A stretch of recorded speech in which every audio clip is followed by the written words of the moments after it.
Interview avec Nanette et avec Hanan Hajali et également Fadi Jambar, comme je vous l'ai annoncé il y a quelques minutes. Alors, bonjour mesdames et messieurs, Bonjour, vous allez Bonjour, bien? ça va très très bien. toujours. Hanan, je vous entends pas très très bien. Je vais Euh, vous demander de vous rapprocher de votre micro. Ça va Oui, c'est mieux comme ça. superbement bien. Voilà, maintenant ça va superbement bien, effectivement. Alors on est réunis ce matin pour parler des Jacks. Hein, c'est pas un festival anglophone, nullement, ce sont les journées de l'art et de la culture à Kfar Sama. On en avait parlé l'année dernière avec Valérie Vincent. C'était la première édition, c'était une belle aventure. Si elle recommence, c'est qu'elle a dû cueillir ses fruits quand même. C'est vrai que c'est d'une pierre deux coups, faire découvrir une région, extraire la culture de Beyrouth pour l'emmener en région. Et puis surtout, c'est un beau programme, bien enrichi cette année.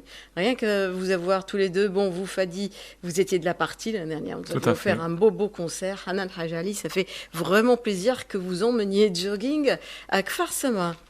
Oui, oui, c'est pour moi, j'ai déjà visité le lieu avec Valérie et Mhm. pour moi c'était une grande découverte parce que je ne croyais pas qu'il y aurait un pareil lieu au Liban, aussi authentique, aussi beau, aussi bien pensé et où il y a lieu de plusieurs espaces où on peut faire tout. Vraiment, c'est un lieu de rêve. Résidence, atelier, opéra, théâtre, etc. Il y a tout, tout, tout. Et dans un coin du Liban superbe, tout près de Mzar de Marcharbel, de Saint-Charbel. Mhm. C'est superbe. Hanan Hajali, c'est pas la première fois que je vous reçois, mais c'est toujours avec un plaisir renouvelé. Surtout avec cette pièce qui fait le tour du monde finalement, jogging. Oui, Vous êtes allé partout, ou oui, presque. oui, ça ne cesse de tourner. Et pour moi, à chaque fois que je reçois une invitation, je suis surprise parce qu'à l'origine, comme vous le savez, moi je travaille surtout pour le Liban, pour la démocratisation de la culture au Liban, pour la décentralisation des arts et de la culture au Liban. Et j'ai fait du théâtre, c'est un peu par mission ou pour m'exprimer, pour parler du politique et de la vie au Liban. Et semble-t-il que c'est tellement authentique et tellement vrai et touchant que ça ne cesse de vraiment de toucher tout le monde partout, dans toutes les régions du Liban et partout ailleurs. J'ai déjà joué à Singapour, j'ai déjà joué en Belgique, en Allemagne. La pièce a été traduite en plusieurs langues à Harvard, à Oxford, à Londres, partout. Et partout, c'est le même engouement. Et ça ne cesse de me surprendre vraiment. Alors, pour vous, qu'est-ce qui explique justement le succès de cette pièce? Je crois que parce que cette pièce, vraiment, avec toute sincérité, dévoile le sous-entendu, ce dont on ne parle jamais. Et tout d'un coup, quand on voit ça, on découvre les visages, plusieurs visages cachés de la femme libanaise, surtout Mhm. de la femme arabe, de la femme du Moyen-Orient, et qui a plusieurs facettes, qui ne peut être réduite à des clichés, à des idées préconçues. Et que ce soit de la comédienne libanaise ou de la comédienne soi-disant conservatrice libanaise ou bien que de la femme libanaise, de la femme arabe, etc. Et c'est puisque ce sont des histoires vraies qui se déroulent tout au long de la pièce à partir de mon histoire personnelle, de mon histoire intime, alors les gens sont touchés et sont touchés à fond. Mhm. Et il y a quelque chose qui est maintenant un peu perdu dans le théâtre, c'est l'émotion. C'est une pièce. Pourquoi vous dites ça? Elle est euh, souvent présente quand euh, même dans les pièces. non, pas souvent, pas souvent. On fait semblant. Peut-être dans les productions locales, mais il y en a certaines, moi, qui m'ont énormément touchée. D'ici, je parle des Oui. pièces. C'est-à-dire, on fait semblant souvent. Par exemple, maintenant, quand j'entends Fadi, cette chanson a été chantée, je sais pas combien de fois, mais là, il y a de l'émotion. Je sais pas pourquoi, je sais pas expliquer ça, mais je crois que c'est ça qui fait que cette pièce tourne le monde. Alors, on va rappeler un tout petit peu pour ceux qui ne connaissent pas la pièce, sa thématique, puisque vous dites que c'est un univers intimiste quand même. Oui, je commence par moi-même et Il y a du courage dans cette pièce, que ce soit au niveau personnel ou bien que ce soit du courage avec lequel j'ose toucher ce que j'appelle le triangle, le Bermuda Triangle of Taboos, c'est-à-dire qui sont la religion, le sexe et la politique. On est défendu ici au Liban, c'est pas permis qu'on parle de ça. Alors je me pose la C'est question. encore plus défendu en ce moment.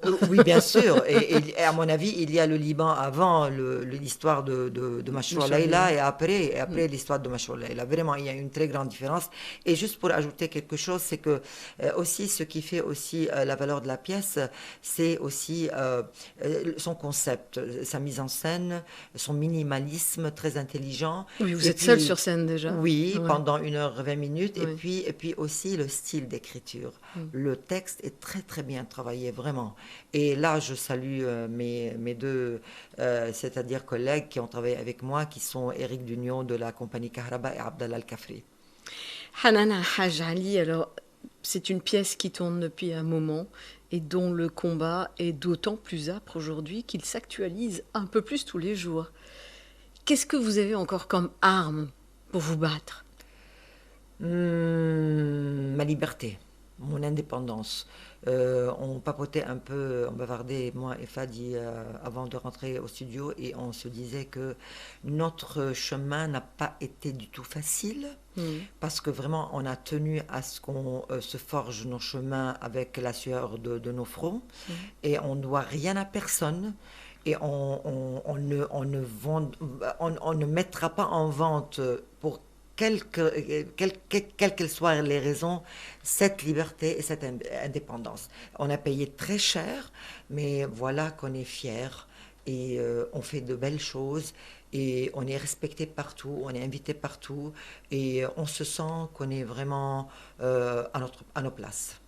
Et vous la revendiquez, cette place, vous surtout, Hanan Haj Ali, vous dont on sait que vous vous êtes voilée pour mieux vous dévoiler et mieux vous battre en fait. Oui, moi j'aime pas, maintenant c'est le verbe qu'on utilise, mais j'aime pas utiliser le mot voile. Moi j'ai choisi de mettre, de porter cet étendard, si vous voulez, mais c'est un étendard anthropologique, politique, dans le sens noble du terme. Ça veut dire, c'est identitaire. C'est quelque chose qui me dévoile du premier coup, qui un peu parle de mes principes, que ce soit des principes moraux ou mes principes artistiques, etc. Donc c'est quelque chose qui me fait rapprocher des gens. À Ça, l'encontre, ça, vous le dites quand vous vous dévoilez. Et quand oui, vous vous voilez, quels sont les principes que vous revendiquez? non, ça veut dire que quand je mets ça, Hmm. c'est une identité. Et ça permet à l'autre de me connaître plus dès le premier coup d'œil. Ça veut dire, moi, une fois que j'ai choisi ce chemin-là, j'ai senti que je suis plus libre. Pourquoi? Parce que j'ai tellement reçu de réactions Du agressives. genre, pourquoi? Toi surtout, Non j'imagine. seulement pourquoi, il Ouais. y a des gens qui m'ont craché au visage, des gens même des écrivains, des gens soi-disant très cultivés, qui n'ont cessé de revendiquer la liberté pour tout le monde, mais j'ai découvert qu'il y a beaucoup de gens qui revendiquent la liberté, mais qui leur sied à eux.